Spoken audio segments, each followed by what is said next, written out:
Welcome to Microcap Moments, a podcast from Shore Capital Partners that highlights the stories of founders, investors, and leaders who have taken on the challenge of transforming ideas and small companies into high-growth organizations.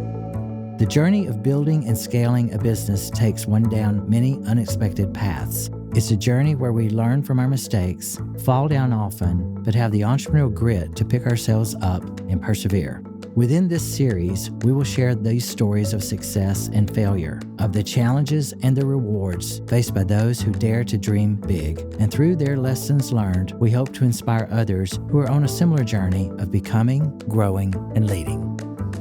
In this episode, Ben Hayes, Nick Baxter, and Austin Bockwinkel share how Freestone Insurance Group is rethinking what it means to build and scale an insurance platform.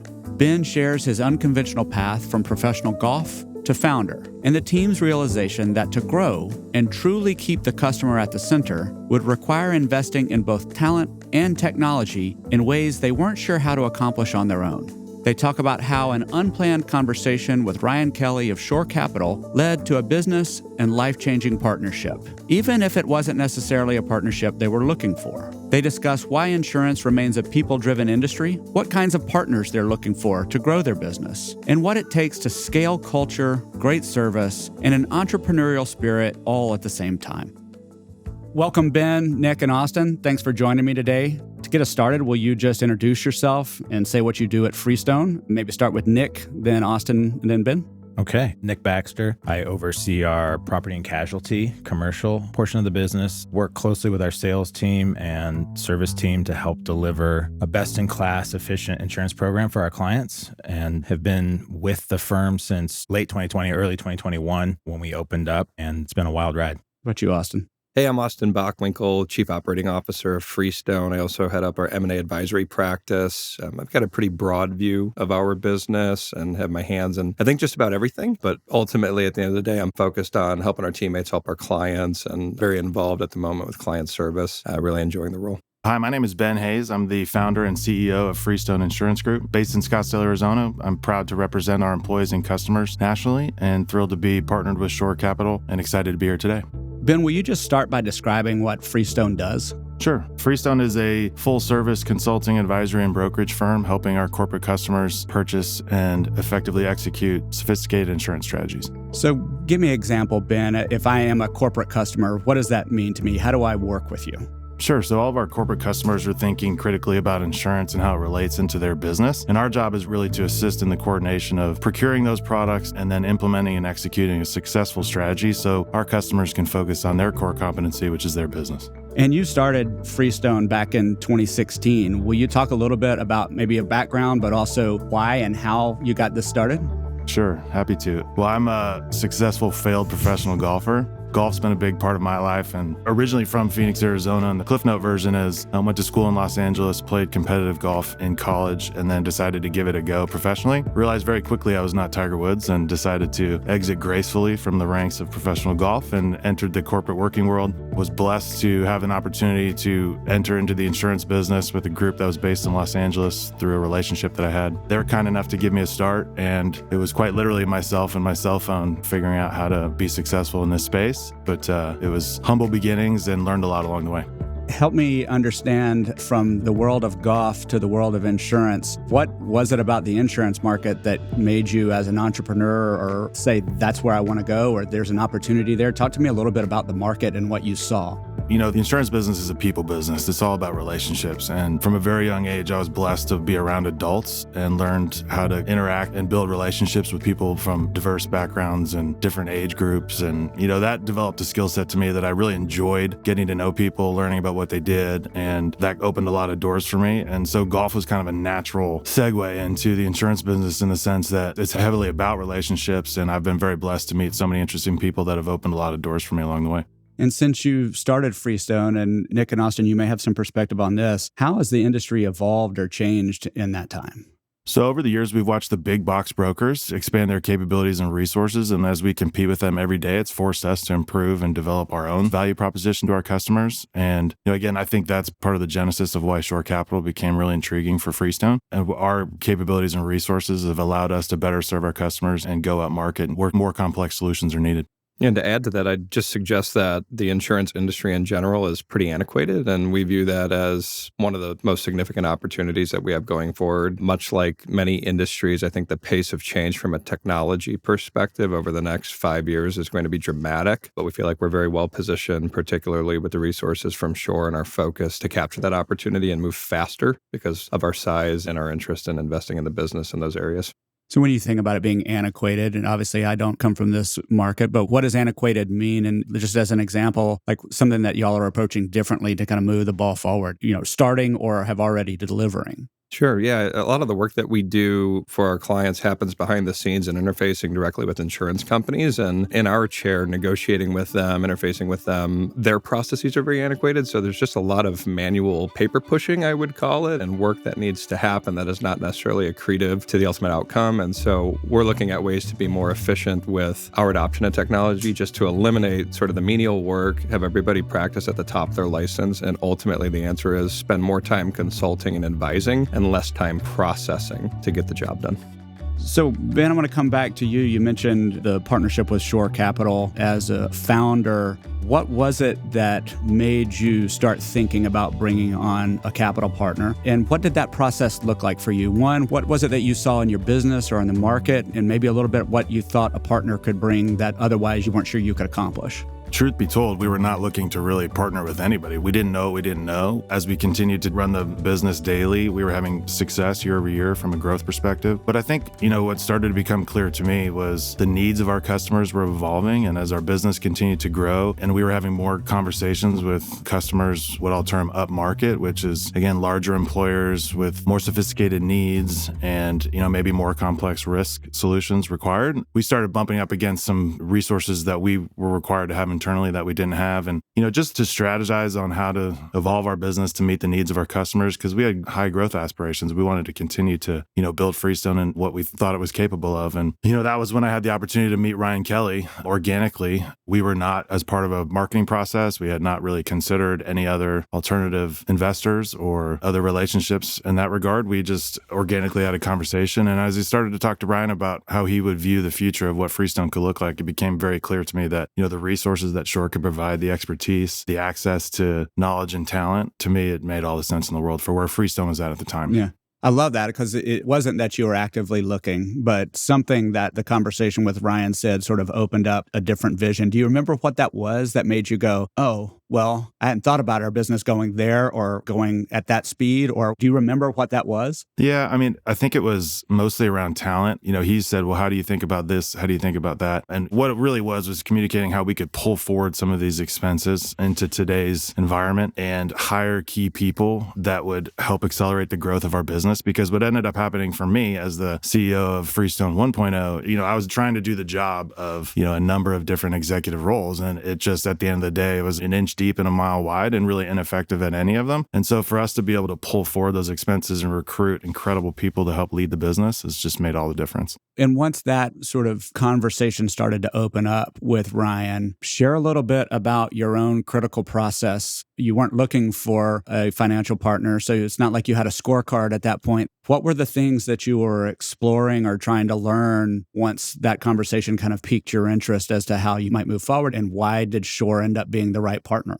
Yeah, sure. So, we were blessed to have a lot of interest from quote unquote strategic buyers, which are, now our competitors. And, the path forward that they would showcase for us as part of their enterprise, which, usually was a regional vice president role of the Southwest and employee benefits. And we would be attaching ourselves to what we term a fully built platform or a very mature platform. And they would tout very high valuations. And, that felt to me a lot like an exit. It didn't really feel like we were investing in our company the right way to create growth. And I'll always be grateful for the introduction to Ryan Kelly, because when he flew down to Arizona, we were able to have our first conversation. We really roadmapped what the future of Freestone looked like, and Freestone could be the platform investment. And they're so knowledgeable in our industry already and have all these adjacent assets that Freestone gets to be the beneficiary of. It really became a much more attractive partnership because we weren't ready to exit. We wanted to double down. We wanted to grow. We wanted to see what Freestone was capable of, and we think it's capable of something very special.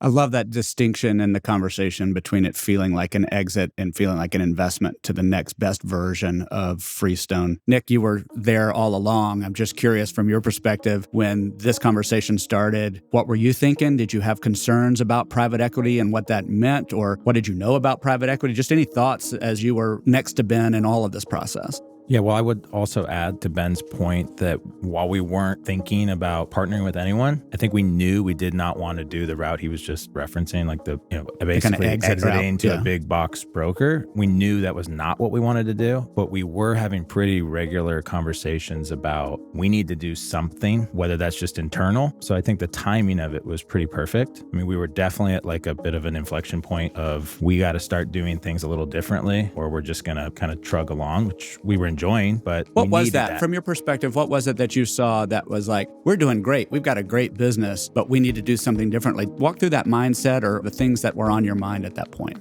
I mean, I think it was kind of a, it's kind of cliche statement, but we were constantly working like in the business, day in and day out, putting out a fire, or the big picture ideas were just kind of constantly being pushed, to Friday, to next Friday, to next Friday. And we would get there, but I think that we knew that we needed some sort of like gasoline poured on the fire. And yeah, I think the timing was just perfect. It sounds like that resonates with what Ryan shared about the people and the capacity, right? The dovetailing of like, we've got to have more people so we can work on the business 100%. And the ability to invest in talent early in the platform. No question. Yeah. I would also add that even we had these ideas, we thought we knew what we needed to do to invest in the business, but we didn't even have access to the type of people that Shore Capital has given us access to, allowed us to reach. Not only do we have access to them, they're excited about being a part of Freestone and what the future looks like for Freestone. And that really has been a huge differentiator for us.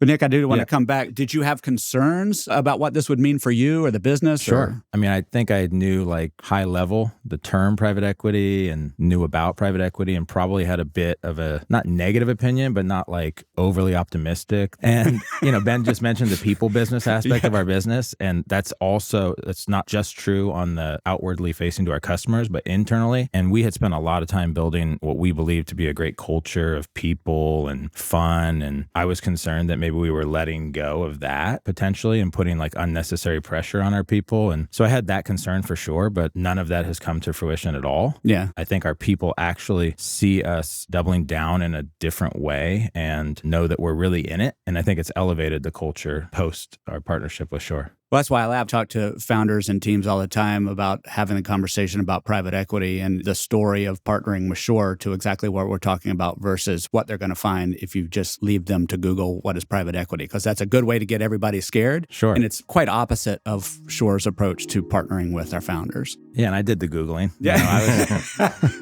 I was yeah, and you got more scared, right? 100%. But I mean, it's truly like elevated us as people, but our business in general. I'd love to hear, and any of you guys can chime in on this, but I'd love to hear as the process unfolded, how you did talk to the rest of the team about this to ensure that they saw the opportunity and could get excited and weren't getting lost in what article they read about private equity or otherwise. How did y'all talk to your team? I think what's really interesting is we did a pretty good job of communicating with our key stakeholders and key employees throughout the process. Even doing that, there was still some water cooler talk about, hey, Ben and Jake and Nick have sold the business. And we're like, whoa, hold on. We didn't sell the business. We are taking on a strategic partner to help grow the business. We're actually more invested in the business today than we were prior. And, that dynamic has really, because we were able to communicate that we were staying, we're obviously continuing on with the business, going to continue to run the business. I'm still personally the largest shareholder, has really made a big difference. And the other thing that I'll tell you, we've been able to compensate our key employees with equity and put them on our cap table and now they've top to bottom, the accountability, the sense of pride and ownership in Freestone has really changed the way we've been able to run our business every day. Yeah, and I think the proof's in the pudding. Just like I might have had some concerns, I think it's valid that our people may have too. And I think they've seen the commitment that we have. And just like we didn't want to exit, it's clear that nobody was exiting. I mean, we are truly doubled down. And it feels like that is a part of the culture now. Yeah, for sure. It's also important to recognize that that's not a one-time communication. So one of the strategic initiatives that we've pulled forward this year is to have a monthly town hall meeting with our employees, and understanding that we've very purposefully structured aligned incentives across the board, communicating with them more regularly about the condition of the business, the investments that are coming in, where we expect to be in the next 6 months. Having everybody totally aligned on the strategic direction of the business has really helped. And we found that that provides clarity and comfort when perhaps there wouldn't be with less communication. So ongoing discussion on that front's really important. Yeah, for sure. Well, and then follow up on that, Austin, you're a newer member to the team. What made you join and what made this the right opportunity for you? It's one thing for these guys to have already be in the business and thinking about growing it and having these relationships with the team and so forth. What about you? What made this right for you? So, for a little bit of additional background, I've been in the insurance brokerage business for my entire career. Got very fortunate to work with some tremendous people over the last, call it 15 years. I've seen and worked at very large brokers, very small brokers, and figured out what I thought would be, kind of the right way to build and scale and run a brokerage business. So when I had the great pleasure of meeting Ben and Nick and several other members of the Freestone team, it was clear that we shared that vision. And so alignment from an executive leadership perspective within our company, but also with our strategic partner, Shore, was first and foremost, right? So, hey, where do we want to go? And maybe more importantly, how are we going to get there together was really kind of what made it for me. I mean, these two individuals next to me are two of the most tremendous humans that I've ever worked with. And, at the end of the day, this is a dream gig for me. So you talk about how excited I am to be here, could not be more excited. Of interest as well, Shore Capital is actually a customer of mine for about 10 years. And so beyond alignment again with the Freestone team, it's really intimately knowing Shore and their flavor or variety of private equity, the way that they're investing in and building businesses versus just financially engineering them to an exit was the difference maker, right? I wanted to understand intimately what was that secret sauce, right? I've hopefully got a long career in front of me, and to be able to have this opportunity with this team, the collective team, is just super exciting. So you had kind of had the opportunity to watch some Shore portfolio companies over a hold period and sort of what's happening there, kind of. Exactly right. Yeah. Tremendous opportunity to learn and grow and be a part of something special. We talk internally about not just being successful, but also being significant. And that's a really powerful word. When you think about your experience with other brokers, I'm curious, in coming in and having the chance to help build the next version of Freestone, what are some things that you saw in the industry that you want to mirror or expand upon versus some things perhaps that you're like, that's the way the industry does it, but if I have a chance to build something with these guys, I want to do this differently? Yeah. There's a lot to unpack there, right? And again, I've had sets of experiences that have ranged from, working at the second largest broker in the world, where I started my career, to working at a broker that's actually very small on the other side of the scale. And our investment thesis is really centered around finding the white space in the middle, classic barbell dynamics in this industry. And so, what you find at the top end, which is great and we want to emulate, is highly specialized, right? Both from a talent perspective, an industry focused perspective, resource perspective. So we want to be specialized, and we want to create niches that are attractive that we can execute on.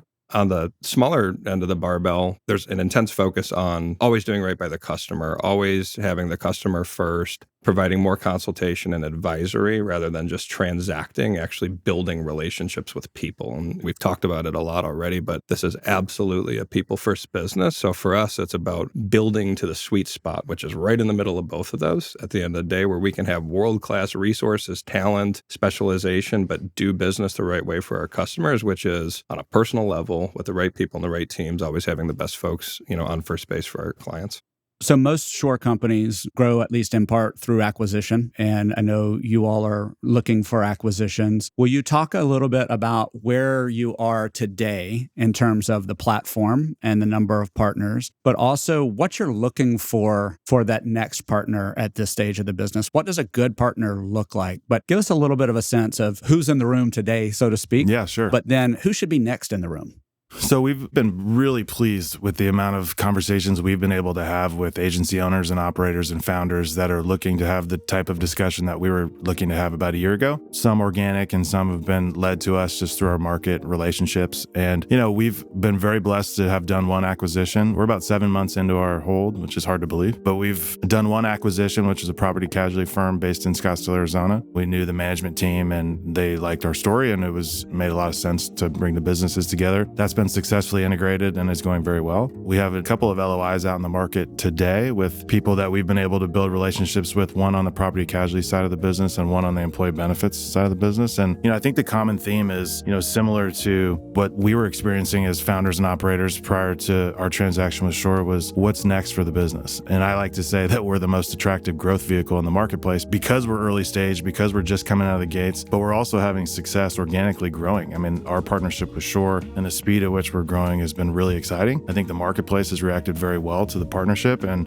Freestone as an entity, the vintage of Freestone was poised to grow organically alongside our inorganic growth efforts. And so I think that story is really resonating with the owners and operators that we're blessed to have gotten to know thus far. And what does it look like? Again, we're just trying to find fantastic people that are passionate about their business, not necessarily looking to exit, but maybe looking to diversify out of maybe their equity position in their current business. But really, there's a financial component for sure. And we think that makes sense to address that. And we definitely want to address that. People have earned the right to have that conversation. But also, what does the future look like? We want to make sure that whatever you invest in Freestone going forward is an extremely attractive investment. It's going to allow you to grow your business.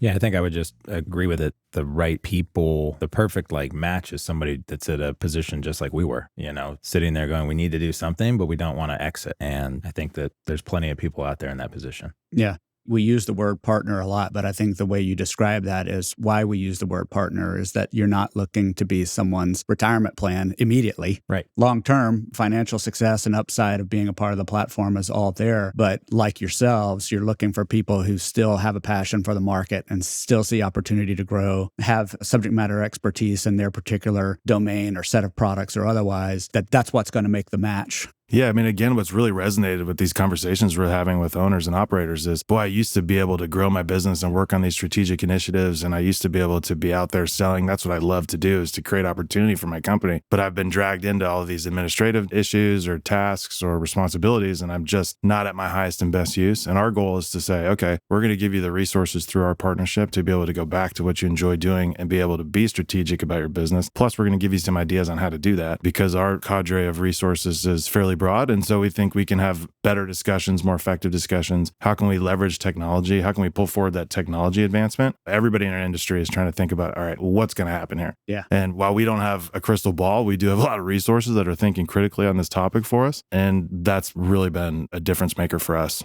Austin, I want to ask you a question as the person in the room who sort of joined this story, and then you guys can chime in. Why, on the flip side of this conversation, should someone want to join Freestone at this point? What's the upside? Aside from, we will assume financial returns are certainly part of the story, but if I've built my business, it's my baby, I'm passionate about it, I love my team, I've got a great business, why should I think about joining this platform?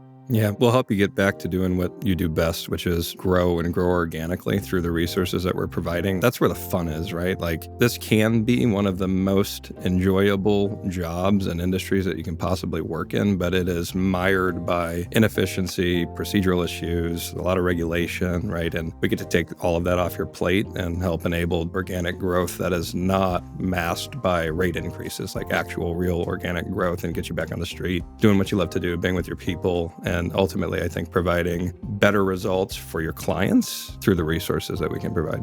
Nick or Ben, anything else you'd add? So I think what's unique about us is we don't expect you to sunset the brand that you've built, all the equity that you've built over the years. Because you're in that position, we want to celebrate the fact that you're an entrepreneur, and we want that to live on. What we hope to do is empower you to be a part of our platform, to continue your entrepreneurial drive and continue to be creative on how you want to grow the business, and we want to support that process. So in addition to being like you guys and being entrepreneurial and having built a great brand and still being engaged in the growth of their business, I have to believe that somebody wanting to partner early with Freestone has the opportunity to shape the business differently than later down the line. Is that fair?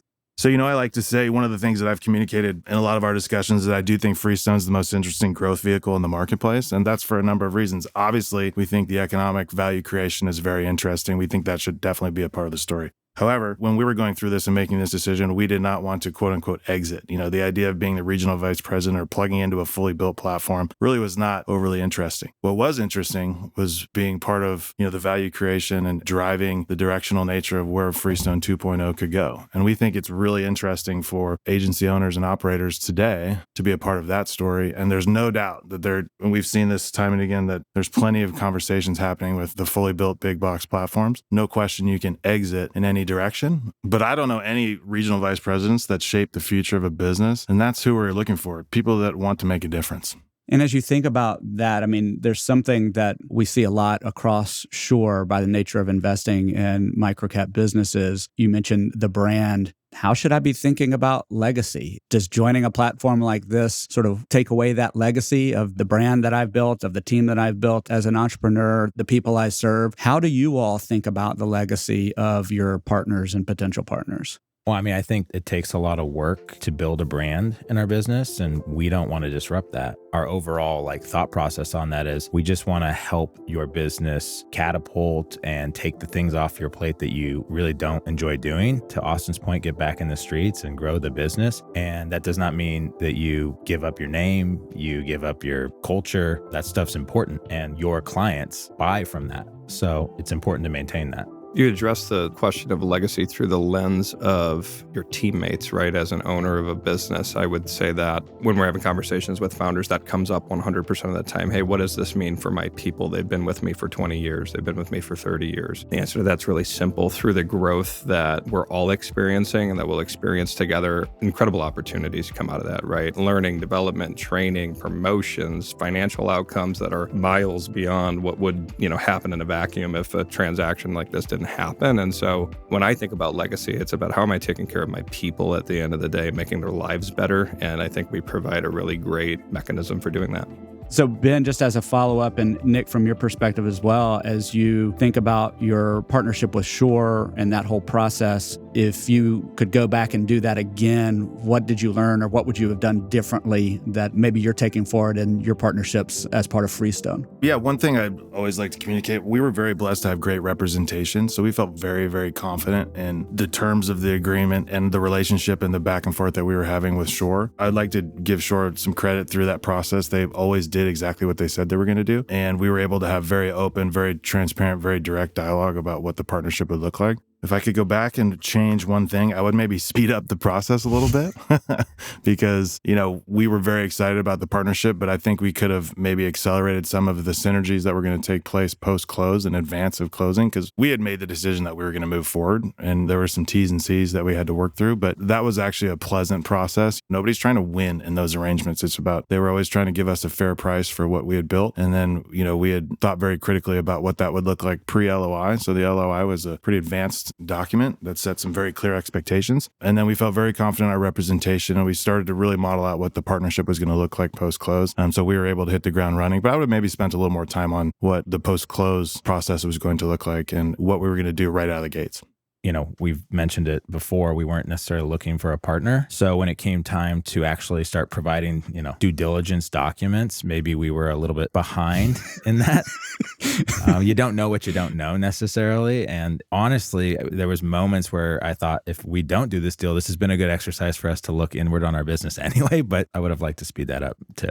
So Ben, you're 7 months into the hold period. We typically think about hold periods in Shore as a 5-year or so hold period. Help anybody listening who's running a great business just like you were imagine the future that you now see out 5 years that perhaps you couldn't even have imagined 7-8 months ago. Yeah, sure. I can't even believe we're in the position that we're in because we've had to move the goalposts on what success looks like. I think the impact of best-in-class practices has allowed us to scale our business. And, the inclusion of incredible people thinking critically about our business on a daily basis has just changed the way we operate. It changes the experience for our customers. It changes the way we think about success. And I think success ultimately now looks like, if we can build a nationally recognized brand that is known for delivering an incredible experience to its customers, and it's come together by by partnering with incredible agency owners and operators that have the same ethos that we do, that maintain their entrepreneurial drive and want to continue to grow their business. I think that's really exciting, and it's going to allow us to achieve our goals.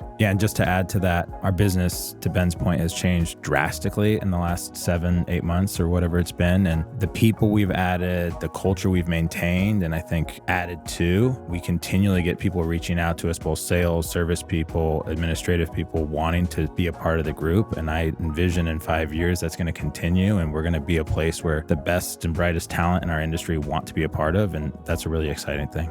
We went to Shore Capital event last year, and Justin was speaking, and he made the comment that Shore's goal is to make the outcome that this would be the best professional decision that I ever made. And I can say in 7 months, it is the best professional decision I've ever made. Shore has changed my life personally, and it's changed the directional nature of Freestone and everybody's life inside of Freestone. So we're very proud of that.